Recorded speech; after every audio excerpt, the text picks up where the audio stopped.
দুপুরে খাওয়ার পর থেকেই মনে একটুকু শান্তি নেই রিমির। লাগাতার একের পর এক কল দিয়ে যাচ্ছে শৈলীর ফোনে। প্রথমবার রিং হতে হতে কেটে গেলেও পরবর্তীতে সুইচ অফ দেখাচ্ছে। রিমির মাথায় এখন পর্যন্ত এটা ঢুকছে না যে শৈলী ফোন ধরা বন্ধ রাখবে। এটা কি নিতান্ত একটা অদ্ভুত বিষয় নয়? রিমির এমন অস্থিরতা দেখে মুখ কুচকে তাকালো মিমি। বই হাতে নিয়ে অপর হাতে থাকা কলমটা ঠোঁট ছুঁয়ে বলল, তুই এত প্যারা নিস কেন বোন? মা তো বললই গুরুত্বপূর্ণ কাজে গেছে কলেজে। ভাবান্তর দেখা গেল না রিমির মনে। সে অন্যমনস্ক হয়ে বলল, সেটাই তো দুশ্চিন্তার কারণ। আজ এই প্রথম মায়ের কথার মধ্যে একটু মিথ্যে মিথ্যে ভাবটা পেলাম। আর সবচেয়ে বড় কথা, শৈলী আপু আপু এখন কলেজে গিয়ে কি করবে? করবেটা কি? তার তো কলেজে এখন কাজ থাকার কথা নয়। মিমি এবার বিরক্ত হয়ে বইটা বন্ধ করলো। দুহাত বুকে কুচে বিরক্তির স্বরে বলল, তাহলে তুই কি ভাবছিস? আপু কোথাও পালিয়েছে? Are you serious? কি বলতে চাস তুই? রিমি কোনো উত্তর দিল না। জানালার বাইরে তাকিয়ে গভীর কিছু ভাবার চেষ্টা করছিল যেন। সত্যি বলতে তার মনের মধ্যে এক ধরনের অজানা আতঙ্ক দানা বাঁধছে। কলেজে এখন কাজ থাকার কথা নয়, এই কথাটা সে খুব ভালোভাবে জানে। শৈলী আপু কোথায় যেতে পারে? মা কেন সত্য গোপন করছে? মেয়ে এবার সোফায় গা এলিয়ে দিয়ে হালকা হাসলো। শোন ছাগল, বেশি সিরিয়াস হোস না। আপু কি ছোট বাচ্চা নাকি যে হারিয়ে যাবে? যা খুশি করতে দে। ফোন বন্ধ রাখলেই কেউ বিপদে পড়ে না। Cool down, cool down sister. কিন্তু রিমি সহজে আশ্বস্ত হওয়ার মেয়ে নয়। এবার মিমির দিকে তাকিয়ে গম্ভীর স্বরে বলল, আমি জানি না কেন, কিন্তু আমার মনে হচ্ছে আপু কিছু একটা লুকাচ্ছে, আর মা সেটা জানে। মিমি এবার কিছু বলল না। রিমির কথায় হালকা সন্দেহ জাগলো তার মনেও। তবে সে ভাব দেখালো না, শুধু এক পাশে চুপচাপ বসে রইল। হঠাৎ করে রিমির চোখ গেল ঘড়ির দিকে। এখন 3:30 বাজে।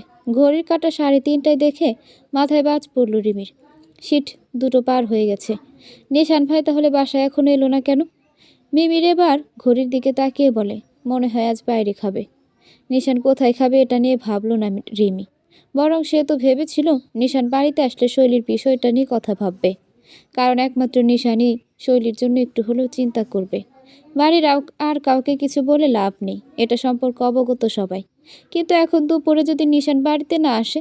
রিমি ঠোঁট কামড়ে কিছু একটা ভেবে দ্রুত কল করলো নিশানের নাম্বারে। নিশান তখন গুলশান ফ্যাক্টরির ম্যানেজারের সঙ্গে আলোচনায় ব্যস্ত। মিটিংয়ের মাঝখানে গভীর মনোযোগ দিয়ে সে বাকি ক্লায়েন্টদের কথাগুলো শুনেছে। বড় টেবিলের চারপাশে কয়েকজন কর্মকর্তা, সামনে ল্যাপটপ খোলা, আর নিশানের হাতে রিপোর্টের কিছু কাগজ।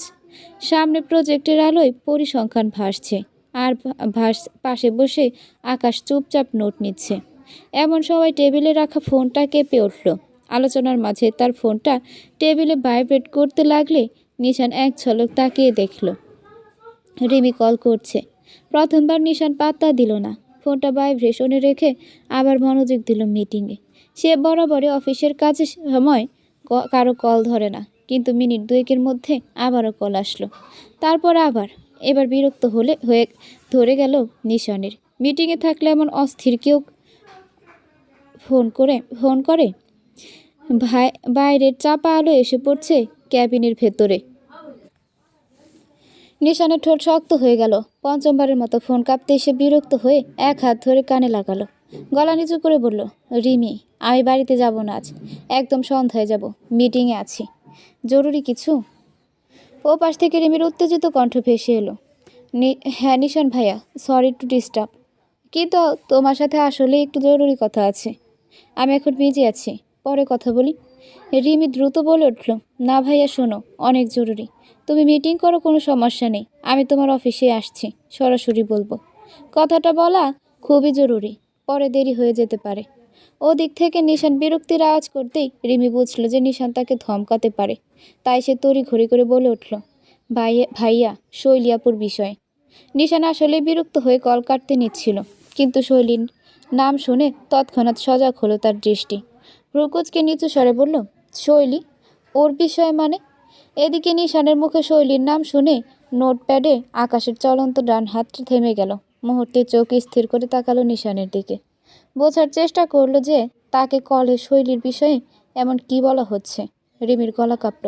ভাইয়া, এইভাবে বলা সম্ভব না, তুমি বুঝবে না। আমি অফিসে যাচ্ছি, তুমি মিটিং শেষ করো, ওখানে গিয়ে আমি কথা বলছি তোমার সাথে। নিশানের মনোযোগ পুরোপুরি মিটিং থেকে সরে গেল। সে এবার তাড়াহুড়ো দেখালো। ঠিক আছে, দ্রুত আয়। নিশান ফোনটা নামিয়ে রাখতে এক দৃষ্টিতে তার দিকে তাকিয়ে থাকা আকাশ নিচু গলায় বলল, শৈলীর কি হয়েছে? নিশান সংক্ষিপ্তভাবে বলল, জানি না, রিমি বলল এসে বলবে। আকাশ গভীর চোখে তাকিয়ে থাকলো নিশানের দিকে। নিশান স্পষ্ট বুঝতে পারছে আকাশ এখন মিটিংয়ের কথা মোটেও ভাবছে না, বরং শৈলীর নাম শোনার পর থেকে ওর দৃষ্টি বদলে গেছে। নিশান নিজের চেয়ার ঠেলে পেছনে হেলান দিল, ঠোঁট চেপে কী যেন ভাবলো এক মুহূর্ত, তারপর দ্রুত চোখ ফেরালো সামনের দিকে। মিটিংটা শেষ করি আগে, তারপর রিমির কথা শুনতে হবে। শুধু মিটিংয়ের বাকি সময় নিশান যতই মনোযোগ দেওয়ার চেষ্টা করুক, মাথার ভেতর যেন একটা অস্বস্তিকর চিন্তা ভেসে বেড়াচ্ছে। শৈলীকে নিয়ে রিমি এমন উদ্বিগ্ন কেন? হয়েছেটা কি? গত 1 ঘন্টা ধরে সমুদ্র দু কান ধরে এক পা উপরে করে দাঁড়িয়ে রয়েছে। নিজেকে কাকতাড়ুয়া মনে হচ্ছে তার। অবশ্য শখের বসে থোড়াই না মানুষ নিজের কান ধরে এভাবে দাঁড়িয়ে থাকবে। সমুদ্র তো রীতিমতো ঠেলায় পড়ে এভাবে শাস্তি ভোগ করছে। শক্তি ক্রমশ কমে আসতে থাকলে সমুদ্র এবার করুণ চোখে তাকালো সামনে দাঁড়িয়ে থাকা রমণীর দিকে, যে কিনা নিষ্ঠুরের মতো অন্যদিকে ফিরে রয়েছে।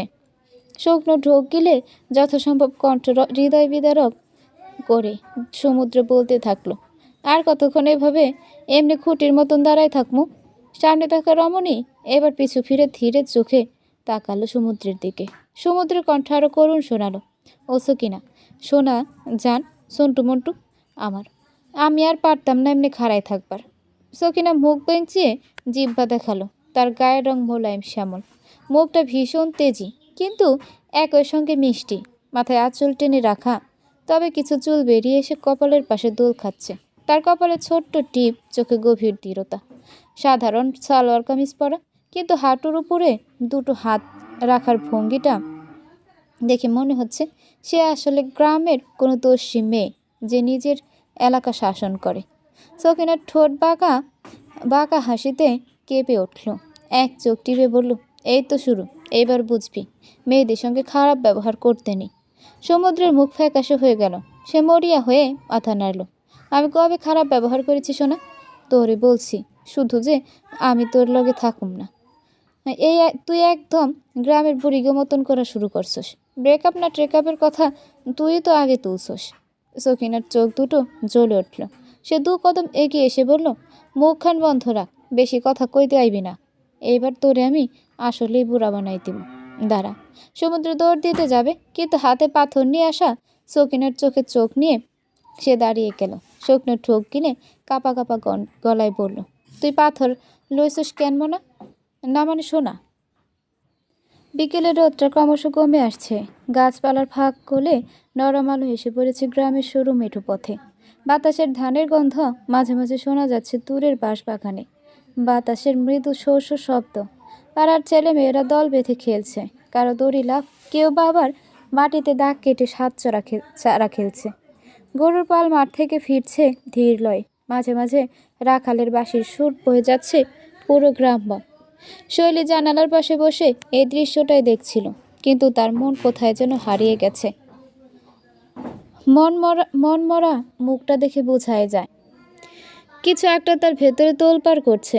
হয়তো কোনো কথা বলতে চাচ্ছে, অথচ কাউকে পাচ্ছে না বলার জন্য। হঠাৎ এক দমকা বাতাসে সে তার কপালের কাছে উঠতে থাকা কয়েকটা চুল এলোমেলো করে দিল।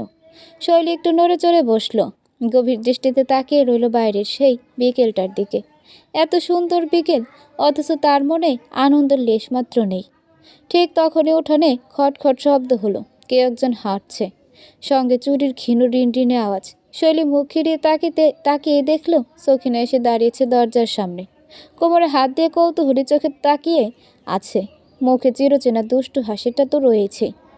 কি রে শিল্পাটা, কেমন আছোস? খবর কি? এমনি মনমরা কইরা বসে আসোসকে? সকিনার উচ্ছ্বাস পরা কণ্ঠে মুখ ভরে হাসল শৈলী। সকিনা তাকে অনেক আগে থেকেই শিল্পাটা বলে ডাকে। শৈলী এবার নড়ে চড়ে বসে ডাকল সকিনাকে। আসো বুবু, এখানে বসো। আমি তো মনে মনে তোমাকেই খুঁজছিলাম। সেই সকালে এসেছি, অথচ তোমার দেখা পেলাম না। শৈলী একটু হাসার চেষ্টা করলো, কিন্তু সে হাসি চোখ পর্যন্ত পৌঁছালো না। সকিনা এবার তার ওড়নার আঁচল ঘোরাতে ঘোরাতে খাটের কোণে গিয়ে বসলো। তারপর একটা দীর্ঘশ্বাস ফেলে বলল, তোর ওই খাটাস ভাই বাজার গেছে, তো ভাবলাম তোর একবার দেখা যায়, কতদিন দেখি নাই। ভালো আছিস? শৈলী মাথা নাড়ল। হুম হুম, খুব ভালো আছি। তা তো থাকবাই, এখন ভালো থাকবা মেহু না। শৈলী ফিক করে হাসলো। তারপর হঠাৎ কৌতূহলী হয়ে বলল, ও ভালো কথা, শুনলাম তুমি নাকি সমুদ্র ভাইয়ের সাথে ব্রেকআপ করেছো। এটার কাহিনী কি? আজকাল ব্রেকআপ করতেও শিখে গেছো তোমরা? সকিনার সঙ্গে সঙ্গে চোখ গোল গোল করে ফেলল। তারপর যেন মনে মনে হিসাব করলো সে এই গোপন খবরটা কোথাও ফাঁস করেছিল কিনা। কিছুক্ষণ পর মুখ বাঁকিয়ে বলল, ব্রেকআপ আর করুম না। তোর ভাইয়ের দেমাক তো আকাশ ভাইরা চাঁদ পর্যন্ত গেছে। অহংকারের ভারে আর পীড়িতের জায়গা নেই। শৈলী ফিক করে হেসে বলল, ও মা, একদম কবিতা লিখে ফেললে দেখি। কিন্তু সমুদ্র ভাই তো বলল যে তোমার রাগ বেড়ে গেছে। সকিনা নাটকীয় হাত নেড়ে বলল, তুই আর ওর কথা বিশ্বাস করস? ওরে কইলাম তরে আমি ছাইরা দিছি, কিন্তু সেটা মনে হয় সে বিশ্বাসই করতে চায় না। কালকে আবার আইসা বলে, তুই কি সত্যি আমার ছাইরা দিলি? বলতো, যেন আমি ফালতু এক প্যাকেট চানাচুর। শৈলী এবার প্রাণ খুলে হাসলো। সকিনার কথা বলার ধরনটাই এমন যে যতই মন খারাপ থাকুক, একটু না একটু হাসি থাকবে, আসবে। তাহলে কি এখন অন্য কাউরে খুঁজছ? শৈলীর চোখ টিপল। সকিনার নাক ছিটকাল। না রে, আপাতত প্রেম করতে মন চাইতেছে না। তোর ভাইরে শাস্তি দিতেই দিন শেষ। আর যদি এখন নতুন প্রেম করি, তোর ভাই মোকে মাটিতে ফালাই আছাড় মারবে। শৈলী হাসি মুখে নিয়েই বলল, তাহলে যাও গিয়ে তোমকর অন্যায় অত্যাচারের নতুন লিস্ট বানাই আনো। আমি তোমার বিচার শুনতে রেডি। একসাথে তারপর তোমার কলিজারে শাস্তি দেব। হঠাৎ করে শৈলীর ফোনটা ঝংকার তুলে বেজে উঠল। এই তো দুপুরে খাবার পরে শৈলী নতুন সিম লাগিয়েছে ফোনে, কিন্তু এই সিমের খোঁজ একমাত্র একজনই জানে। শৈলী সতর্কতার দৃষ্টি ফেলে সকিনার দিকে একবার তাকালো, তারপর কলটা ধরে ফোনটা কানে নিল। হ্যাঁ আকাশ ভাইয়া, বলুন। অফিসের সবার চোখ ফাঁকি দিয়ে আকাশ বাথরুমে এসে লুকিয়ে শৈলীকে কল করেছে। একমাত্র সেই জানে শৈলী কোথায় গিয়েছে। গতরাতে তো আকাশ নিজেই টিকিট কেটে তাকে বাসে উঠিয়ে দিয়েছে। এমনকি শৈলীর সাথে কি হয়েছে সব কিছু সম্পর্কে অবগত আকাশ। তবুও শৈলীর কথা রাখতে সে চুপ আছে এবং এটাও প্রতিজ্ঞা করেছে যে নিশানকে কিছুই বলবে না। সে চুপই থাকবে। সেও দেখতে চায় নিশান আর কতদিন এভাবে থাকতে পারে। আকাশ আশেপাশে তাকিয়ে গলা যথাসম্ভব নিচু করে বলল, কেমন আছো শৈলী? শৈলী হেসে বলল, ভালো আছি ভাইয়া। বিষাদের কণ্ঠটা কানে যেতেই দাঁত ধুয়ে জিভ কাটল আকাশ। মুহূর্ত বুঝতে পারল সে ভুল জায়গায় ভুল কথা বলে ফেলেছে। আকাশ এবার মিনমিন করে বলল, শৈলী, তোমাকে একটা কথা বলার ছিল। বলুন ভাইয়া। এদিকে সকিনা আগামাতা কিছু না বুঝে অবুঝের মতো তাকিয়ে রয়েছে। এই ভাইয়াটা কে সেটা সে মোটেই বুঝতে পারছে না। শৈলী ইশারা করে তাকে চুপ থাকতে বলল, তাই সকিনা চুপ করে শুনতে থাকলো। আকাশ এবার সন্দিহান কণ্ঠে বলল, তোমার ওই বন্ধুটো কি যেন না? শৈলী মাথা নেড়ে বলে, তোমার ওই বন্ধুটু কি কিছু জানে? শৈলী মাথা নেড়ে বলে, না ভাইয়া। আকাশ ঠোঁট কামড়ে খানিক থেমে বলল, তোমার ওই একটা বোন আছে না, নাম হলো রিমি। ও একটু আগে নিশানকে কল করে বলল যে সে আসছে আর তোমার বিষয়ে কিছু কথা বলবে। মানে রিমি কি কোনোভাবে সন্দেহ করছে শৈলী? ও কি কিছু বুঝতে পারবে? কিছু জানেও? শৈলী চোখ বন্ধ করে ভাবল, এরপর ঢোক গিলে বলল, ভাইয়া, রিমি অনেক চালাক একটা মেয়ে। আপনারও আমাকে অত ভালো করে চেনেন না যতটা রিমি আমাকে চেনে।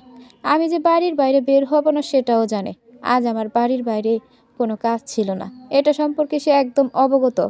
এ কারণে সন্দেহ করতেই পারে। করুক ভাইয়া, কিছু তো বুঝতে পারবে না। ওদের ধারণাতেই নেই যে আমি গ্রামে আছি। আকাশ ভ্রু কুঁচকে ভাবল, রিমি যদি সত্যি এতটা সন্দেহ করে তাহলে সে নিশ্চয়ই নিশানকে কিছু একটা বলতে আসছে। নিশান তো এমনিতেই অদ্ভুত ধরনের মানুষ। যদি সত্যি কিছু আজ করতে পারে তাহলে কি হবে? সে একটু চিন্তা করে বলল, শৈলী, তুমি জানো না, নিশান যা একবার মনে ধরে সেটা খুঁজে বের করবে। রিমি যদি একবার তাকে সন্দেহের একটা হিঁট দিয়ে দেয় তাহলে ও কিন্তু তোমাকে বের করেই ছাড়বে। শৈলী এবার দীর্ঘশ্বাস ফেলল। ভাইয়া, আমি জানি, কিন্তু আমি আর পিছু ফিরতে চাই না। নিশান ভাই জানুক বা না জানুক, এটা এখন আমার কাছে জরুরি না। আমি আমার মতো থাকতে চাই। আর তাছাড়া আমার মনে হয় না নিশান ভাই আমাকে খুঁজবে। ভাই, আপনি নিজেও জানেন আমার এই জটিল বিষয়টা শুধুমাত্র আমার দিক থেকেই ছিল। নিশান ভাই তো পাথর, আমি মরে গেলে উনি নির্বিকার থাকবেন, এটা নিয়ে কোনো সন্দেহ নেই। আকাশ বেশ বিড় করে আওড়ালো, কিন্তু আমার সন্দেহ আছে। শৈলী ভ্রু কুঁচকাল। কিছু বললেন ভাইয়া? না মানে কিছু না। সকিনা তখনও চুপচাপ শুনছিল, এবার ফিসফিস করে বলল, আই শিল্পাটা কিন্তু তোরে নিশান ভাই যদি সত্যি তোরে খুঁজতে শুরু করে তখন কি করবি? শৈলী শান্ত স্বরে বলল, তখন দেখা যাবে। আমি এক্ষুনি কিছু ভাবতে চাই না। উনি আমায় খুঁজে পাবেন না। আকাশ ফোনের ওপাশে যেন একটু গম্ভীর হয়ে গেল। ঠিক আছে, আমি কিছু বলবো না। তবে রিমি যদি সত্যিই কিছু বুঝে ফেলে তাহলে সাবধান থেকো শৈলী। শৈলী হালকা হেসে বলল, ঠিক আছে ভাইয়া, আপনাকে অনেক ধন্যবাদ। অনেক কিছু করলেন আমার জন্য। আপনি নিশ্চিত থাকুন। কিন্তু আসলেই কি সে নিশ্চিতে থাকতে পারবে? শৈলী কোথায়? নিশানের প্রশ্নে গলায় পানি আটকে রীতিমতো বিষম খেলো আকাশ। বিস্ফোরিত নয়নে তাকালো তার পাশে 2 হাত বুকে গুজে রাখা নিশানের দিকে। শৈলীর সাথে কথা শেষ করে আকাশ একটু নিশ্চিত ছিল। এই তো একটু আগে এসে লাঞ্চ করলো, এখন ক্যান্টিনে একটু ঠান্ডা পানি খেতে এসেছিল সে। কিন্তু এই মুহূর্তে এসে আকাশকে যে নিশানের এমন প্রশ্নের সম্মুখীন হতে হবে সেটা সে কখনোই ভাবেনি। তবে নিজের প্রতিক্রিয়া গিলে ফেলে আকাশ এমন একটা ভাব ধরে যাতে সে মোটেই ভয় পায়নি। 1 গ্লাস পানি খেয়ে আকাশ এবার যথাসম্ভব গম্ভীর হয়ে বলল, শৈলী কোথায় এটা আমি কিভাবে জানবো? আজব। নিশানের পাশে 2 হাত গটিয়ে দাঁড়িয়ে থাকা রিমো ভেবা চক্কা খেয়ে দাঁড়িয়ে রইল। সেও নিশানকে উদ্দেশ্য করে বলল, উনি কিভাবে জানবে ভাইয়া? শৈলী আপু তো। 1 হাত উঠিয়ে রিমির কথা ওখানেই থামিয়ে দিল নিশান। 1 পা এগিয়ে এলো আকাশের দিকে। চোখে জ্বলন্ত আগুন স্পষ্ট দেখা যাচ্ছে। নিশান ঠান্ডা কণ্ঠে জিজ্ঞেস করলো, আমি আবারও বলছি আকাশ, সত্যি কথা বল, শৈলী কোথায়? আকাশ এবার মুখ শক্ত করে দাঁড়িয়ে রইল। নিশানের দৃষ্টি এতটাই তীক্ষ্ণ যে মুহূর্তের জন্য হলেও তার বুকের ভেতরে একরকম অস্বস্তি ছড়িয়ে পড়ল। তবু সে নিজেকে সামলে নিয়ে নির্লিপ্তভাবে বলল, আমি তো বললাম ভাই, আমি জানি না। তুই কেন বারবার এক কথা বলছিস? পাগল হলি? নিশানের চোখ দুটো মুহূর্তে আরও তীক্ষ্ণ হয়ে উঠল। ঠোঁট দুটো শক্তভাবে চেপে ধরে সে এবার 1 পা এগিয়ে এলো আকাশের দিকে। গলাটা এতটাই নিচু কিন্তু শীতল যে রিমি পর্যন্ত আতকে উঠল। আকাশ, আমি তোকে 2 মিনিট সময় দিলাম। সত্যিটা দ্রুত বল। তোর গলায় তো পানি আটকে যাচ্ছিল একটু আগে। ব্যাপারটা বুঝতেই পারছিস? আকাশ এবার সত্যি ভেতর থেকে কেঁপে উঠল, কিন্তু সে কিছুতেই ভেঙে পড়বে না। তাই যথাসম্ভব স্বাভাবিক কণ্ঠে বলল, দেখ নিশান, তুই আমাকে ভয় দেখিয়ে কিছু বের করতে পারবি না, কারণ আমি সত্যিই কিছু জানি না। আশ্চর্যকর কথা, শরীর খবর আমি কিভাবে রাখবো? নিশান এবার রাগে দাঁত চেপে ফেলল। একটা ধাক্কা দিয়ে আকাশকে দেয়ালের সাথে ঠেলে দিল। রিমি চমকে উঠল, ভাইয়া তুমি এটা কি করছো?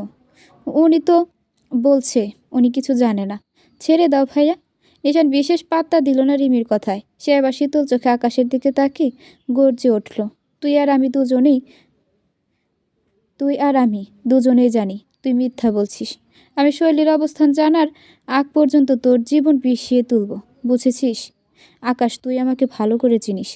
আকাশ এবার অন্যদিকে তাকালে নিশানুর বাহু ধরে দাঁত খিচিয়ে বলে, শোন আকাশ, শৈলী আজ নয় গত রাতে লাপাত্তা হয়েছে।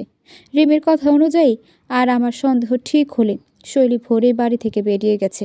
আর আমি ওকে রন্ধ্রে রন্ধ্রে চিনি আকাশ। পৃথিবী তোর বাপের ওপরে আমি ছাড়া আর কাউকে ভালো করে চেনে না। শৈলী এখনও অত বড় কলিজা হয়নি। ওর এখনও অত বড় সাহস হয়নি যে ভোর রাত্রে একা বেরোবে। শৈলী নিশ্চয়ই কারো সাহায্য নিয়েছে। যেহেতু বাড়ির কেউ ওকে সাহায্য করেনি, আমিও করিনি, তাহলে আমার পরে ওকে কে সাহায্য করতে পারে? আমার এটা খুব ভালো করে জানা আছে। মিথ্যে বলিস না আকাশ। শৈলী কোথায় আর ও কোথায়, কোন বাড়ি গিয়ে কেন বাড়ি থেকে বেরিয়ে গেছে? আকাশ এবার জোরে করে একটা হাসি দিল, যদিও তার কপালে বিন্দু বিন্দু ঘাম দেখা যাচ্ছে। সে গভীর কণ্ঠে বলল, তোর যা করার করে ফেল, আমি কিছু জানি না, আর কিছু বলবো না। তোর 6 সেন্সগুলা নিজের পকেটে রাখ নিশান। এই 6 সেন্সগুলো ভালো জায়গায় খাটাতে পারলে আজ এই দিন দেখতে হতো না। তোর এই বোঝার চরম ক্ষমতাটা ঠিক জায়গায় খাটাতে পারলে আজ শৈলীকে বাড়ি ছেড়ে চলে যেতে হতো না। নিশানের শিরায় শিরায় রাগ ফুটে উঠল। হাত দুটো শক্ত করে মুষ্টিবদ্ধ করল সে। পুরো শরীর মুহূর্তেই শক্ত হয়ে গেল। আকাশের শেষ কথাটা তার ভেতরে এমনভাবে বিঁধে গেল যেন কেউ ধারালো ছুরি বসিয়ে দিয়েছে। মুখের পেশিগুলো এতটাই শক্ত হয়ে উঠল যে দাঁতে ভেঙে যাবে বলে মনে হলো। তুই কি বলতে চাচ্ছিস? নিশানের কণ্ঠ এতটাই নিচু, এতটাই ধারালো হয়ে উঠল যে রিমির গা শিউরে উঠল। আকাশ এবার সত্যি ভেতর থেকে ভয় পেল। সেটা চেপে রেখে কাঁধ ঝাঁকালো, ঠোঁট বাঁকিয়ে বলল, আমি তো কিছুই বলিনি দোস্ত, শুধু বললাম তোর অত শত বোঝার ক্ষমতা যদি ঠিক সময়ে কাজে লাগাতিস তাহলে শৈলী আজ এখানে থাকতো। ভাববি একটু। নিশানের মুষ্টিবদ্ধ হাত কাঁপছে রাগে। সে প্রচণ্ড চেষ্টা করছে নিজেকে সংযুক্ত রাখতে, কিন্তু আকাশের কথাগুলো যেন একটা আগুন হয়ে তার রক্তে মিশে যাচ্ছে। একটু আগে রিমি তাকে যেসব খবর দিয়েছে সেই অনুযায়ী হিসাব নিকাশ করলে বোঝা যায় যে শৈলী ইচ্ছা করে কোথাও একটা গিয়েছে, কিন্তু কেন এবং কোথায় গিয়েছে এটা জানার বিষয়। এক পা সামনে এগিয়ে এসে এবার নিশাদ চাপা স্বরে বলল, আকাশ খুলে বল, তুই আসলে বলতে চাচ্ছিস ও বাড়ি ছেড়ে দিয়েছে মানেটা তোর ফুফু আর এই মেয়েটাকে জিজ্ঞেস কর। রিমির দিকে আঙুল দিয়ে ইশারা করলো আকাশ। রিমির মাথায় বাজ পড়ল। এসব কি বলছেন আপনি? আমি কি করে? ওর কথা শেষ হওয়ার আগে আকাশ বলে উঠল, তুমি তো তোমার মাকে তোমার সকল্ট অনুভূতির কথা বলেছো, তাই না? তুমি যে নিশানকে ভালোবাসো ওকে বিয়ে করতে চাও। আরও কত হ্যান ত্যান এসব নাটক করেছো। রিমির কথা যেন মাথায় যেন বাজ পড়ল। সে বিস্ফোরিত চোখে তাকিয়ে রইল আকাশের দিকে। আপনি এসব কি বলছেন? আমি নিশান ভাইকে ভালোবাসি না, অসম্ভব। রিমির গলা কাঁপছিল হতভাগ বিস্ময়। নাটক করিস না। তুই নিজেই তো বলেছিলি তুই নিশানকে ভালোবাসিস। তোর মা জানে তুই বিয়ে করতে চাস, এখন এগুলো ঢং। আমি বলেছি না নিশান ভাই, বিশ্বাস করো, কখনোই না। রিমি এবার সত্যি সত্যি ভয় পেয়ে গেল। আকাশের শেষ কথাটা নিশানের মাথার উপর দিয়ে গেল। স্তব্ধ হয়ে নিশান পুরো সময় চুপচাপ দাঁড়িয়ে, কিন্তু এবার আকাশের দিকে সন্দেহমাখা দৃষ্টিতে তাকালো। আকাশ বিরক্ত হয়ে বলল, নিশান, তোর এই বোন কিন্তু নাটকবাজ। এই মেয়েটাই। আকাশের কথা শেষ হওয়ার আগেই রিমি এবার হতাশ গলায় বলল, চুপ করুন প্লিজ। আপনি আর এসব কথা বলবেন না। আমি নিশান ভাইকে নিজে বড় ভাইয়ের মতো সম্মান করি। এসব উল্টোপাল্টা কথা মুখে আনবেন না। আমার কথা শুনুন আগে। আমার একটা যমজ বোন আছে, নাম মিমি। আপনি নিশ্চিত তো যে আপনি আমাকে বলার বদলে ওর কথা বলছেন না? আকাশ এবার সত্যি থমকে গেল।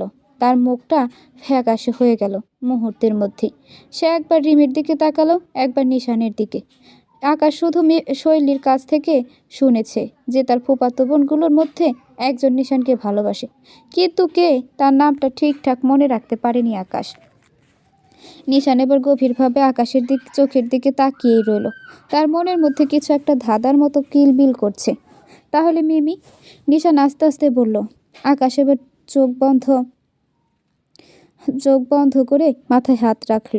তার হঠাৎ মনে পড়তে থাকলো যে শৈলীর কাছে যার ব্যাপারে এসব শুনেছিল সে কি আসলে রিমি ছিল নাকি মিমি। রিমি এবার নিশানের দিকে তাকিয়ে কিছুক্ষণ ভেবে কাপা গলায় বলল, নিশান ভাই, আমি বিষয়টা বুঝতে পেরেছি। এবার পুরো বিষয়টা আমার কাছে পরিষ্কার হয়ে গেছে। আসলে মিস্টার আকাশ যার কথা বলছে সে মিমি। নিশান ভাই, আসলে সত্যি বলতে এটা আমিও জানি যে মিমি তোমার উপর ক্রাস্ট। নিশানের তীক্ষ্ণ দৃষ্টি তৎক্ষণাৎ রিমির উপর পড়ল। রিমি ভয়ে চোখ নামিয়ে বলল, ভাইয়া, আসলে আমি পুরো বিষয়টা তোমাকে এভাবে বলতে পারছি না। তুমি বাড়িতে চলো, বাড়িতে গিয়ে সরাসরি মিমিকে এসব জিজ্ঞেস করা যাবে। আর ভাইয়া, আমার মনে হচ্ছে মাও জানে যে মিমি তোমাকে পছন্দ করে, কিন্তু এসবের সাথে শৈলী আপুর বাড়ি ছাড়ার কি সম্পর্ক এটা আমি বুঝতে পারছি না। আমার মনে হয় দুটো আলাদা কেস, তাই না ভাইয়া? নিশানের আগে এবার আকাশ ঝটপট জবাব দিল, না, দুটো সেম কেস। রিমি মানে বুঝলো না। নিশান নিজের মাথা চেপে ধরল। একসাথে এত কিছু তার মাথায় ঢুকছে না। কোনো কিছু হিসাব মিলাতে পারছে না সে। আগে শৈলীর বাড়ি ছাড়াটা নিয়ে সে প্রচুর চিন্তিত। দ্বিতীয়, মিমির কাছে সে মোটে এটা আশা করেনি।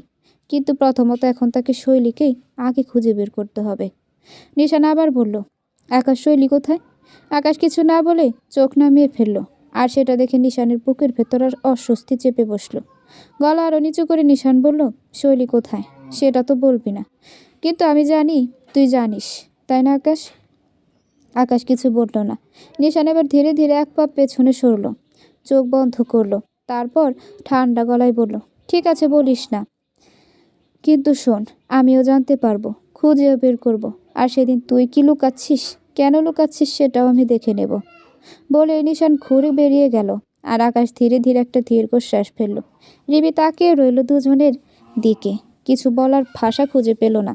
নিশানের পা চলার শব্দ দূরে মিলিয়ে গেল। আকাশের মনে হলো তার পেছনে একটা ঝড় রেখে গেছে সে। ঘরে ঢোকার সাথে সাথেই একটা আকস্মিক চর পড়ল মিমির গালে। আচমকা এমন আঘাতে বিস্ফোরিত নয়নের সামনের ব্যক্তির দিকে তাকালো সে। মুখ দিয়ে অস্ফুট স্বরে বেরিয়ে এলো, রিমি। একটা চর দেওয়ার পর রিমি তবুও থামল না। দ্বিতীয়বারের মতো আবারও চর মারল নিজের বোনের গায়ে। আজ পর্যন্ত কখনোই তাদের মধ্যে বিরাট ঝগড়া লাগেনি, সেখানে নিজের যমজ বোনের হাতে এই প্রথম থাপ্পড় খেয়ে বাকরুদ্ধ হয়ে যায় মিমি। আঘাত পাওয়া লাল হয়ে যাওয়া হাত রেখে হতভাগ হয়ে বলে, তুই আমায় মারলি রিমি? রিমি দু চোখ অশ্রুতে টলমল করছে। তারা দুজন যমজ হলেও রিমি মিমির থেকে 5 মিনিটের বড়। এমনকি তাদের মা বাবারাও যাওয়ার পর মিমি সবচেয়ে বেশি ভেঙে পড়লে রিমি তাকে আগলে নেয়। সমবয়সী সম্পর্কটা পাশে রেখে বড় বোনের মতোই নিজের যমজ বোনটাকে আগলে ধরে। সেখানে আজ সেই বোনের গায়ে হাত তুলেও তার নিশ্চয়ই খুব একটা ভালো লাগছে না। একটু আগে নিশান নিজের গাড়িতে করে রিমিকে বাড়িতে নামিয়ে দিয়ে গেল। তবে বাড়ি ফেরার পথে রিমি যখন চিন্তিত মুখে গাড়ির জানালায় মাথা এলিয়ে দিয়েছিল, তখন নিশান বলে উঠল, তুই খুব বুদ্ধিমতী রিমি। আমি জানি বয়স কম হওয়ার পরেও তুই শৈলী আর মিমের থেকে অনেক বেশি ম্যাচিওর। তাই আমি আশা করব বাড়িতে গিয়ে যেন মিমির সাথে আর কোনো কথা বলতে না হয়। মিমি মামুনিকে কি বলেছে আমি জানি না। আমার অগোচরে কি হয়েছে আমি কিছুই জানি না, জানার ইচ্ছেও নেই। এখন বিষয়টা আমি তোর উপর ছেড়ে দিলাম। যেটা তোর ভালো মনে হয় সেটা কর। আমি কোনো অযাচিত কিছু শুনতে চাই না। নিশানের কথার ইঙ্গিত ধরতে পারল রিমি, তাই চুপ করে মাথা নিচু করলো। গাড়ির স্টিয়ারিং শক্ত করে ধরে নিশান আবারও বলল, তোদের বয়সটা আমি পার করে এসেছি মিমি আবেগের বয়সে যে কোনো কিছুই করতে পারে। ওর ওর হাব ভাব আগেই বুঝেছি আমি। চুপ ছিলাম, ভেবেছিলাম সাহস পাবে না। মামনির উচিত এগুলো আশকারা না দিয়ে সঠিক সিদ্ধান্ত নেয়া। আশা করি বুঝতে পারছিস। রিমি উপর নিচ মাথা নাড়ল। নিশান এ কথার অর্থ হলো রিমি যেন বাড়িতে গিয়ে মিমি এবং রাশেদা তালুকদারের সাথে সরাসরি কথা বলে। নিশান আবারও বলে, আর আমি এটা নিশ্চিত করে তোকে বলে দিচ্ছি, শৈলী মোটেই নিজের ইচ্ছায় বাড়ি ছেড়ে যায়নি। তবে কেন বাড়ি ছেড়ে গিয়েছে সেটা আন্দাজ করতে না পারলেও কোথায় গেছে আমি সেটা আন্দাজ করতে পারছি। তুই বাড়ির বিষয়টা সামলা। আমি আগামী 3-4 দিন বাড়িতে আসবো না। ঘটনামান অতীতটা থেকে ফিরে এসে রিমি শক্ত হাতে মিমিকে ধাক্কা মেরে ঘরে ঢুকে দরজা আটকে দিল। সতর্কতার দৃষ্টি ফেলে ছিটকিনিটাও লাগালো। মিমি এখনো বাকরুদ্ধ। রিমি কেন হঠাৎ তার গায়ে হাত তুলল, কেন হঠাৎ এরকম অদ্ভুত আচরণ করছে, সেটা তার মাথায় ঢুকছে না। রিমি এবার মিমির বাহু সজোরে আঁকড়ে ধরলো। ঢোক গেলে সরাসরি প্রশ্ন করলো, তুই মাকে কি বলেছিস? মিমি সেভাবে উত্তর দিল, কি বলেছি সেটাই জিজ্ঞেস করছি আমি। কি বলেছিস তুই মাকে? আজব তো রিমি, তোর মাথা কি গেছে? আমি মাকে কি বলবো? কিসের কথা বলছিস তুই? খোলাখুলি বলতো। রিমি এবার চোখ বুজে দীর্ঘ শ্বাস ফেলে চাপা কণ্ঠে বলল, নিশান ভাইয়ের বিষয়ে কি বলেছিস? মিমি এবার ভ্রু কুঁচকে তাকালো। নিশান ভাইয়ের ব্যাপারটা রিমি কিভাবে জানলো সেটাই ভাবতে ব্যস্ত হলো যেন। রিমি আবারও তাড়া দিল, যা জিজ্ঞেস করেছি তার উত্তর দে। মিমি এবার নিজের বাহু থেকে রিমির হাত সরিয়ে নিল। এরপরে স্বাভাবিক কণ্ঠে বলল, আমি তোকে আগেই বলতাম, কিন্তু প্রথমে মাকে বলে নিশ্চিত হয়ে তোকে বলার সিদ্ধান্ত নিয়েছিলাম। রিমি এবার কৌতূহলী দৃষ্টিতে তাকালো মিমির দিকে। মনে মনে বারবার করে চাইলো যাতে অফিসে আকাশ নামক সেই লোকটার বলা কথাটা সত্যি না হয়, যেন তাকে নিজের বোনের ইচ্ছার বিরুদ্ধে কোনো কাজ করতে না হয়। কিন্তু রিমির প্রার্থনা যেন কবুল হলো না। তাকে সম্পূর্ণ অবাক করে দিয়ে মিমি সামান্য হেসে লাজুক কণ্ঠে বলে উঠল, আমি আসলে নিশান ভাইকে ভালোবাসি, বিয়ে করতে চাই ওনাকে। চোখ জোরে স্থির হলো রিমির। মিমি আবারও বলল, কিন্তু তোকে তো আমি এগুলো বলিনি, মাকে বলেছি মাকে বলেছি যাতে তোকে না বলে। তোকে সারপ্রাইজ দিতে চেয়েছিলাম। আগে ভাগে এসব কথা কে বললো তোকে? তুই এসব মাকেও বলেছিস? হ্যাঁ, মা এই তো প্রথম জানে। কি বলেছে মা? জিজ্ঞাসা চোখে তাকিয়ে এসে বলে উঠল রিমি। মিমি এবার নিজের জর্জেট ওনাটা আঙুলে পেঁচিয়ে মুখ নামিয়ে বলল, মা অনেক খুশি হয়েছে। আর জানিস, আমাকে কথা দিয়েছে যে নিশান ভাই আমারই হবে। মা রাজি হয়েছে? হতভাগ গলাতে বলল রিমি। মা তো রাজি হয়েছে, আর নিশান ভাইয়ের সাথে ওনাকে আজকে কথা বলবে। এখন শুধু দোয়া কর যাতে নিশান ভাই রাজি হয়ে যায়। উফ, কি যে খুশি লাগছে রে রিমি। এই প্রথম রিমি তার বোনের খুশিতে খুশি হতে পারল না। বিষাদে ডুবে আধার নেমে আসলো ফর্সা মুখটায়। একটা স্বপ্ন ঢোক গিলল রিমি। বাড়িতে যে কত বড় অশান্তি আসতে চলেছে সেটা ভেবেই মাথা গরম হয়ে উঠল তার। অফিসে নিশানের হাবভাব দেখে রিমির এতটুকু বুঝতে দেরি নাই যে নিশান এই বিষয়টা নিয়ে খুবই বিরক্ত এবং কোনোভাবেই নিশান মিমিকে বোনের নজরে ছাড়া আর কোনো নজরে দেখে না। তাই রশিদা তালুকদার যদি ভুল করেও নিশানের সামনে বিয়ের কথা তোলে তাহলে নিশান তালুকদার কাণ্ড বাঁধিয়েই ছাড়বে, এ বিষয়ে আসলে কোনো সন্দেহ নেই। রিমি এবার মনে মনে বিড়বিড় করে আওড়ালো, ভাগ্যিস বিয়ের কথাটা নিশান ভাই এখনও জানে না। রিমি তখনই হাত তুলে থামিয়ে দিল তাকে। চোখে মুখে ঝলসে ওঠা ক্রোধ নিয়ে বলল, নিশান ভাই যদি বুঝতে পারতেন, তার যদি কোনো ফিলিংস থাকতো, তাহলে কি আজ আমাকে দায়িত্ব দিয়ে যেতেন? তুই জানিস না আজ উনি আমাকে কি বলেছে? ভেবে এবার একটু শঙ্কিত হলো। কি বলেছে? রিমি গভীর দৃষ্টিতে তাকিয়ে বলল, উনি তোকে নিয়ে কোনো কথা বলতে চান না মিমি। তোর কোনো সিদ্ধান্তের সঙ্গে তিনি নেই। তিনি এটাই স্পষ্ট করে দিয়ে গেছেন যে বাড়ির বিষয়টা আমার হাতে। মানে তুই বুঝতে পারছিস নিশান ভাই ইনডাইরেক্টলি আমাকে কি বলে গিয়েছে? ইউ নো হোয়াট মিমি? আমার এখন মনে হচ্ছে তুই একটা ছ্যাঁচড়া মেয়ে হয়ে গিয়েছিস। আমি কখনো ভাবতেও পারিনি যে আমার বোন এরকম ছ্যাঁচড়ামি করবে। মিমির মুখটা মুহূর্তেই ফ্যাকাশে হয়ে গেল। রিমির কথাগুলো যেন ওর শরীরের সমস্ত শক্তি শুষে নিল। নিশান ভাই তাকে নিয়ে কোনো কথাই বলতে চান না। বাড়ির ব্যাপারটা রিমির হাতে ছেড়ে দিয়েছেন। মিমি নিজের ঠোঁট কামড়ে ধরল। চোখের কোণায় জল চিকচিক করছে। ফিসফিস করে বলল, তুই তুই এমন কথা কিভাবে বললি রিমি? আমি তোর বোন, আর তুই আমাকে ছ্যাঁচড়া বলছিস? রিমি ততক্ষণে হাতের মুঠে নিজের রাগ চেপে ফেলেছে। তীক্ষ্ণ স্বরে বলল, কারণ তুই নিজের আবেগের দাসী হয়ে গেছিস মিম। নিজের সম্মান, নিজের আত্মসম্মান সব কিছু জলাঞ্জলি দিয়ে তুই এমন একটা ছেলেকে নিজের করে পাওয়ার স্বপ্ন দেখছিস যে তোকে বিন্দুমাত্র নিয়ে ভাবেনি। তুই কি বুঝতে পারছিস তুই কত বড় ভুল করে ফেলেছিস? আর সবচেয়ে বড় কথা হলো, নিশান ভাই আমাদের বড় ভাই। তুই কোন হিসাবে ওনাকে নিজের ওসব নজরে দেখতে গিয়েছিলি? মিমি এবার ফুপিয়ে কেঁদে উঠল। আমি কি দোষ করলাম রিমি? আমি কি কাউকে ভালোবাসতে পারি না? আশ্চর্য! যেখানে মাও আপত্তি করলো না, সেখানে তুই! রিমির চোখে এবার কেবল হতাশা। রাগ দেখা গেল, গেল নাম গলা একটু রাগ দেখা গেল না, গলা একটু নরম করে করলো সে। ভালোবাসা দোষ নয় মিমি, কিন্তু একতরফা ভালোবাসার জন্য নিজের পরিবারকে বিপদে ফেলা, নিজের আত্মসম্মান ভুলে যাও, এটা কি ঠিক? নিশান ভাই যদি তোকে ভালোবাসতো তাহলে কি নিজে এসে তোর পাশে দাঁড়াতো? তাহলে সে নিজে এসে তোর পাশে দাঁড়াতো, কিন্তু সে তো কিছুই করেনি। উল্টো বাড়ির বিষয়টা আমার হাতে দিয়ে গেছে যাতে আমি তোকে বুঝিয়ে বলি। রিমি এবার লম্বা শ্বাস ফেলে বলল, আর সবচেয়ে বড় কথা, তুই বড় মামিকে চিনিস না? মামি তো আমাদের দু চোখে সহ্যই করতে পারে না। সেখানে তুই ভাবলি কি করে যে উনি নিজের ছেলের বউ হিসেবে তোকে মেনে নেবে? এটাও তো একটা বোকামি। মিমি এবার তাচ্ছিল্যের সুরে হেসে বলল, এটা ভুল হলো রিমি, তোর এই ধারণাটা মিলল না যে। মানে? বেশ অবাক হলো রিমি। মিমি এবার রিমির চোখের দিকে তাকিয়ে বিষাদের হাসি হেসে বলল, বড় মামি তো রাজি হয়েছে। কি? আবারও মাথায় বাজ পড়ল রিমির। মানেটা কি? বড় মামি রাজি মানে? মানে তোকে এবারের বাড়ির বউ করতে ওনার কোনো সমস্যা নেই? এটা কি সত্যি? কি বলছিস তুই? মিমি এবার অন্যদিকে তাকিয়ে বলে, সত্যি। রিমি যেন মানতেই পারল না। কিন্তু কিভাবে? এটা কিভাবে সম্ভব? মিমি এবার একটা শুকনো ঢোক গিলে আশেপাশে তাকিয়ে ইতস্তত করে বলে, তুই যদি কয়েক ঘন্টা আগে আসতি তাহলে বিষয়টা এত দূরে এগোতো না। আমি এসব এখানেই থামিয়ে দিতাম। যে মানুষটা আমাকে ঘৃণা করে তাকে পাওয়ার জন্য এমন পাগলামি করতাম না। কিন্তু তুই অনেক দেরি করে এসে আমার কথাগুলো জানালি। রিমি মিমির কোনো কথা বুঝতে পারল না। মিমিকে নিজের দিকে ঘুরিয়ে সে গম্ভীর হয়ে বলল, পরিষ্কার করে বল মিমি, কি হয়েছে? মিমি এবার একটা দীর্ঘশ্বাস ফেলে কয়েক ঘন্টা আগের ঘটনা বলতে শুরু করলো। তুই যখন নিশান ভাইয়ের অফিসে গিয়েছিলি তখন বড় মামার রুমে গিয়েছিল, আর বড় মামাকে সরাসরি প্রস্তাব দিয়েছে। মানে নিশান ভাইয়ের সাথে আমার বিয়ের জন্য প্রস্তাব দিয়েছে। আমি জানি না ভেতরে কি হয়েছে, কিন্তু দরজার আড়াল থেকে শুনেছি প্রথম বড় মামা রাজি না হলেও কি একটা ঘটনার জন্য। মা কি একটা বলল, আমি ভালো করে শুনতে পাইনি, কিন্তু কিছুক্ষণ পর মামা রাজি হয়ে গেল। আর তখনই আগামী মাসে নিশান ভাইয়ের সাথে আমার বিয়ে ঠিক করে ফেললো।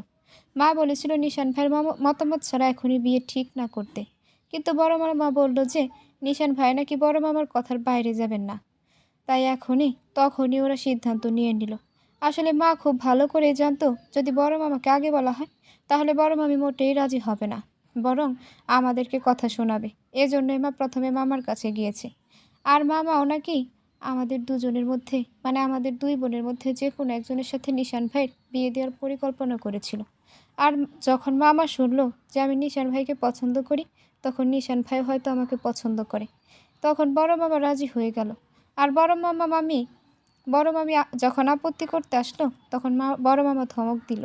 মানে বড় মামার জোর জবরদস্তির কারণে বড় মামি রাজি হয়েছে। রেমি স্তব্ধ হয়ে গেল, মাথাটা যেন ঝিমঝিম করছে। এত কিছু ঘটে গেল, অথচ সে কিছুই জানতো না। সে কিছুক্ষণ মিমির দিকে তাকিয়ে থাকলো, যেন যাচাই করতে চাইছে সত্যি এসব ঘটেছে কিনা। তারপর ধীরে ধীরে ফিস করে বলল, তুই তুই কি বুঝতে পারছিস কি বলছিস?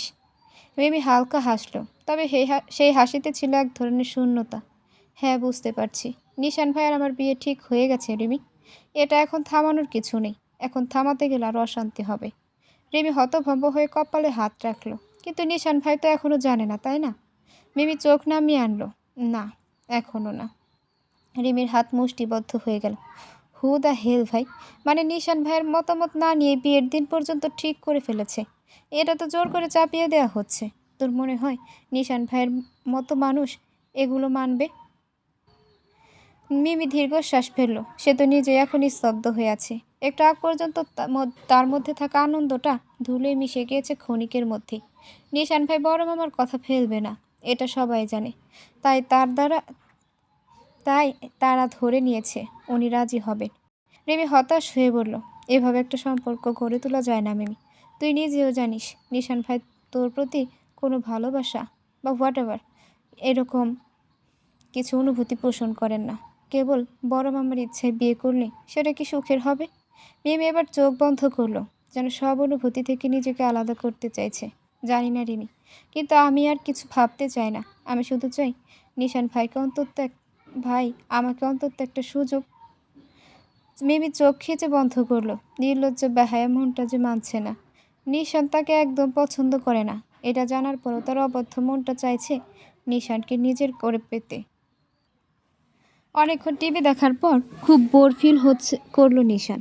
তা একটা হাই তুলে টিভিটা অফ করলো। পায়ের কাছে থাকা কুশনটা এক লাথি মারলো। তৎক্ষণাৎ অজ্ঞাত ব্যক্তির মাথায় এসে লাগলো সেটা। নিশান এবার উঠে দাঁড়িয়ে একটু হাত পা নাড়িয়ে ব্যায়াম করলো। আগন্তুক চোখ পিট করে নিশানের দিকে তাকিয়ে সেও উঠে গেল।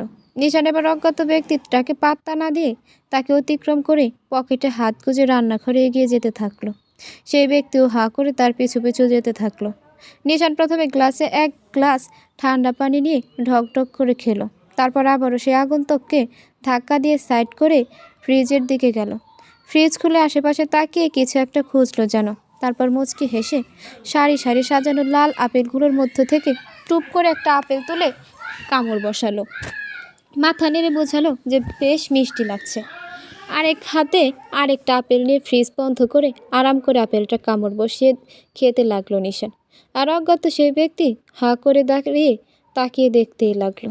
সব ঠিক ছিল, এখন পর্যন্ত সবই ঠিক আছে। কিন্তু সমস্যা হলো, যেই বাড়িটাকে নিশান এতক্ষণ ধরে নিজের টয়লেট টিস্যু ভেবে নিজের মতো করে ইউজ করছে, সেই বাড়িটা নিশানের নয়, বরং সে বাড়ির মালিককে পাত্তা না দিয়ে নিজের মতো করে টিভি দেখছে, খাচ্ছে, ঘুমাচ্ছে। এটা হলো সেই অজ্ঞাত আগন্তুকের বাড়ি। হ্যাঁ, এটা আকাশের বাড়ি। আকাশ এতক্ষণ হাঁ করে যা দেখছিল সেটা যে বাস্তবে ঘটছে তা বিশ্বাস করতে বেশ সময় লাগলো। এটা কি হচ্ছে আসলে? নিজের বাড়িতেই সে এখন দর্শক আর অতিথি হয়ে বসে আছে নিশান। সে এখনও নিশানের অভিব্যক্তি ধরতে পারল না। ছেলেটা কি সৈদিকে খুঁজে না পেয়ে পাগল হয়ে গেল? নিশানের অফিস থেকে ফিরে এসে একটু আগে গোসলে ঢুকেছিল আকাশ।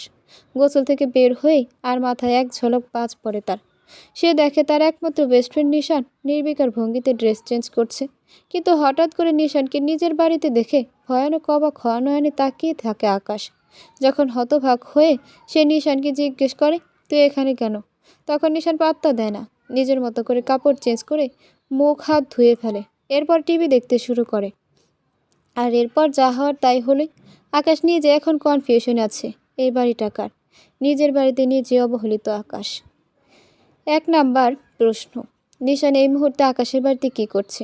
2 নাম্বার প্রশ্ন, সে আকাশের বাড়িতে কেনই বা এসেছে? 3 নম্বর প্রশ্ন, আসার পর থেকে আকাশের সাথে এমন একটা কথাও বলেনি নিশান।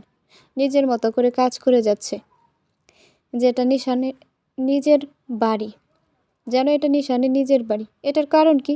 দেখে মনে হচ্ছে এটা নিশানেরই বাড়ি, আর আকাশ ভুল করে এখানে চলে এসেছে।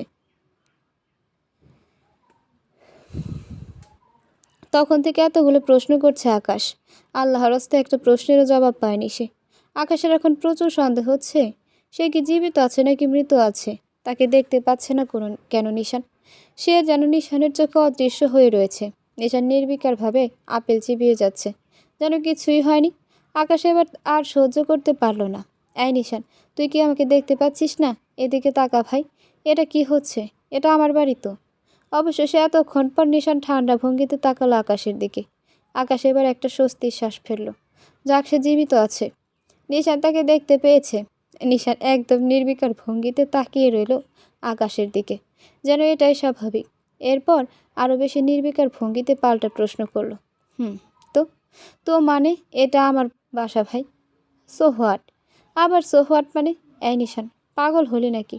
এটা আমার বাসা। তুই ঢুকলি কখন? কে তোকে ঢুকতে দিল? কেন তুই আমার সোফায় শুয়ে টিভি দেখলি, আর এখন ফ্রিজ খালি করছিস? নিশান চোখ গোল করে তাকালো, যেন আকাশের কথা শুনে অবাক হয়ে গেছে। তুই এমন করছিস কেন? বন্ধুর বাড়ি মানে নিজের বাড়ি, তাই না? এত নিষ্ঠুর হয়ে গেছিস তুই? আকাশের মাথায় হাত দিয়ে বসে পড়ল।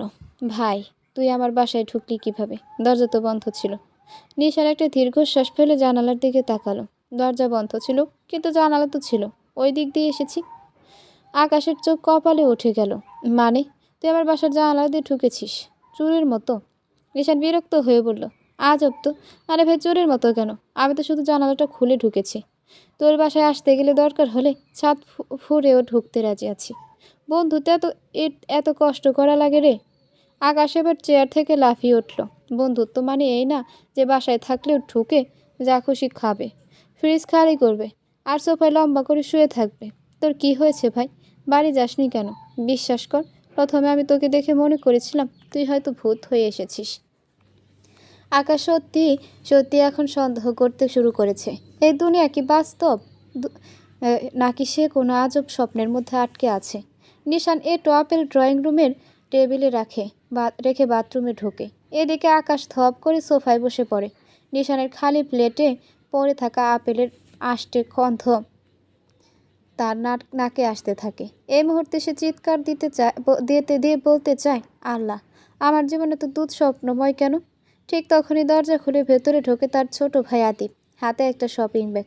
আসলে এই বাসায় ছোট ভাই আকাশ এবং তার ছোট ভাই আদিব থাকে। তাদের বাবা মা আপাতত গ্রামে রয়েছে। আকাশের ছোট ভাই আদিব মিমির সাথে সেম ব্যাচে পড়াশোনা করে। আদিব ঘরে ঢুকেই থমকে দাঁড়ায়। তার চোখ প্রথমে আকাশের হতাশাগ্রস্ত মুখের দিকে, তারপর ফ্রিজের দিকে, যেটা নিশানের আক্রমণের শিকার হয়ে এখন প্রায় শূন্য। ভাই, বাসায় ডাকাত পড়েছিল নাকি? আকাশ দীর্ঘশ্বাস ফেলে মাথা নাড়ে। ডাকাত না, নিশান পড়েছিল। আদিব হতভম্ব হয়ে ফ্রিজের দিকে ছুটে যায়। নিশান ভাই, ও নো, আমার কেক, আমার চকলেট, আমার। আকাশ বিরক্ত হয়ে বলল, হ্যাঁ, তো সব প্রিয় নিশান ভাই সাভার করে দিয়েছে।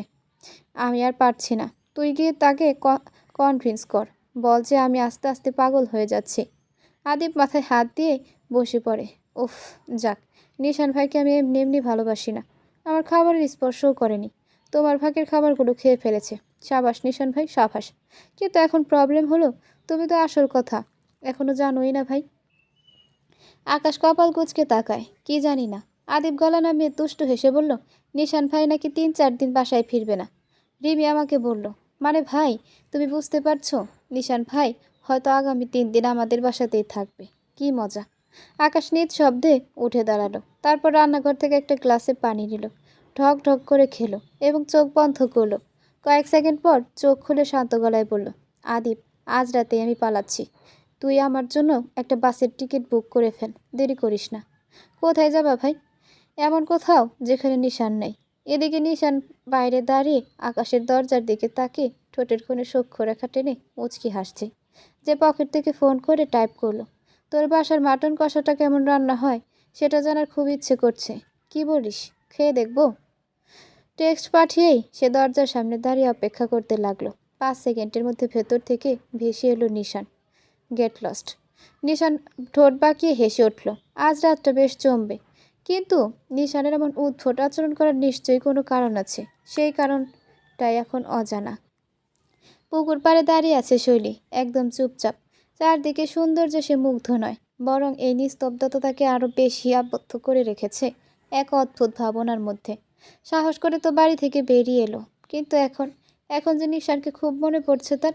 নিশান যে এখন কোথায় আছে, কেমন আছে সে জানে না, শুধু জানে নিশানের কথা তার মনের ভেতর এক বিশাল স্রোতের মতো বয়ে চলছে, থামতেই চাইছে না। এতদিন আর যাই হোক, লোকটাকে তো চোখের সামনে একবার হলেও দেখতে পেত শৈলী। এখন তো সেটাও দেখতে পাচ্ছে না সে। শৈলীর পা খালি, কাঁধে নরম শাল জড়ানো, বাতাসে চুলগুলো এলোমেলো হয়ে গেছে, তবুও সে অনড় দাঁড়িয়ে আছে। রাতের এই মায়াবী পরিবেশে, এই জ্যোৎস্নার আলোতে সে যেন অনুভব করতে পারছে নিশানের উপস্থিতি। তার হাতটা কি নিশানের স্পর্শ খুঁজছে? তার চোখগুলো কি নিশানের ছায়া দেখতে চাচ্ছে? তখনই পেছন থেকে ভেসে এলো সমুদ্রের কণ্ঠ। এতই যখন ভালোবাসিস, তাহলে ছেড়ে এলি কেন? একবারও কি হাতটা বাড়িয়ে দেওয়া যেত না? আচমকা কণ্ঠস্বরে চমকে শৈলী পেছন থেকে তাকিয়ে দেখল সমুদ্র দাঁড়িয়ে আছে গাছের ছায়ায়। তার চোখে গভীর প্রশ্ন। জ্যোৎস্নার আলোয় তার চেহারাটা কিছুটা রহস্যময় দেখাচ্ছে। সমুদ্র মানুষটাই অন্যরকম। একদিক দিয়ে যেমন রসিক, তেমনি মানুষের অনুভূতি বুঝতে একদম দক্ষ। শৈলী কিছু বলতে গিয়েও থেমে গেল। কি বলবে? উত্তর তো তার নিজের কাছেই নেই। সমুদ্র ধীরে ধীরে এগিয়ে এসে পুকুর পাড়ের পাশেই দাঁড়ালো। বাতাসে তার চুলগুলো এলোমেলো হয়ে উঠছে, ঠোঁটের কোণে অদ্ভুত এক হাসি। তোর চোখে তো প্রশ্নই প্রশ্ন, কিন্তু তোর উত্তর কোথায় শৈলী? শৈলী দীর্ঘশ্বাস ফেলল। সব কিছুর উত্তর হয় না সমুদ্র ভাইয়া, কিছু কিছু ব্যাপার শুধু অনুভব করতে হয়। সমুদ্র মাথা ঝাঁকালো, একটু ঠোঁট বাঁকিয়ে বলল, হ্যাঁ বুঝতে পারছি। তুই অনুভব করছিস নিশান্তকে খুঁজেছে কিনা, নিশান্তকে মনে করেছে কিনা, অথচ তুই নিজেই ওকে ছেড়ে এলি তোর নিজের ইচ্ছাতে। এখন দাঁড়িয়ে দাঁড়িয়ে ভাবছিস ওর কষ্ট হচ্ছে কিনা। কি আজব রে শৈলী। শৈলীর বুকটা ধক করে উঠল। আমি ওনাকে ছেড়ে আসতে চেয়েছিলাম সমুদ্র ভাইয়া? আমি কি চেয়েছিলাম ওনাকে? গলার স্বর কেঁপে গেল শৈলীর। সমুদ্র এবার একটু কোমল হলো। ফিরে যা শৈলী, যে মানুষটার জন্য এত রাতেও ঘুমাতে পারিস না, তার চিন্তায় এত রাতেও তুই নির্ভয়ে এখানে দাঁড়িয়ে থাকতে পারিস, তার কাছে ফিরে যা শৈলী। সমুদ্র এবার চলে যেতে যেতে গলা উঁচিয়ে বলতে থাকলো, গোপন সূত্রের খবর পেয়েছি নিশান নাকি আজ সারাদিন বাড়িতেই যায়নি। তোর বড় বাপ ওকে খুঁজতে খুঁজতে ক্লান্ত হয়ে বিছানায় লটকাই পড়েছে। তোর বড় মা মেঝেতে গড়াগড়ি খাচ্ছে। আমি এও খবর পেয়েছি যে আগামী 3-4 দিন নিশান বাড়িতে ফিরবেও না। কিন্তু কোথায় গেছে সে সম্পর্কে আমি অবগত নই। তবে হ্যাঁ, কেন 3-4 দিন বাড়িতে ফিরবে না সে সম্পর্কে আমি অবশ্যই অবগত, কিন্তু আমি তোকে জানাতে ইচ্ছুক নই। বলি শীষ বাজাতে বাজাতে প্রস্থান নিল সমুদ্র। পেছনে ফেলে রেখে গেল ভাবুক শৈলীকে। নিশান ভাই বাড়িতে আসবে না মানে? সে আবারও নিজের অন্যমনস্ক মনটাকে দমিয়ে রেখে চোখ রাখলো পুকুরের দিকে। তখনই পেছন থেকে শোনা গেল সমুদ্র বাড়িতে ঢুকতে ঢুকতে গলা ছেড়ে গান শুরু করেছে বেসুরা গলাতে। না দেখলে পরে পরাণ আমার পড়ে, দেখলে পরে দুই নয়নে তৃষ্ণা আরও বাড়ে। সামনে আমার প্রেমিকের সিন্ধু, পায় না তার এক বিন্দু। হায় আমি অভাগিনী, পিপাসার কাতর, তুমি আমার জান বন্ধু, অন্তরের অন্তর। চমকে আবারও পেছনে তাকালো শৈলী। সমুদ্র ভাই কি কোনোভাবে তাকে কিছুর ইঙ্গিত দিল?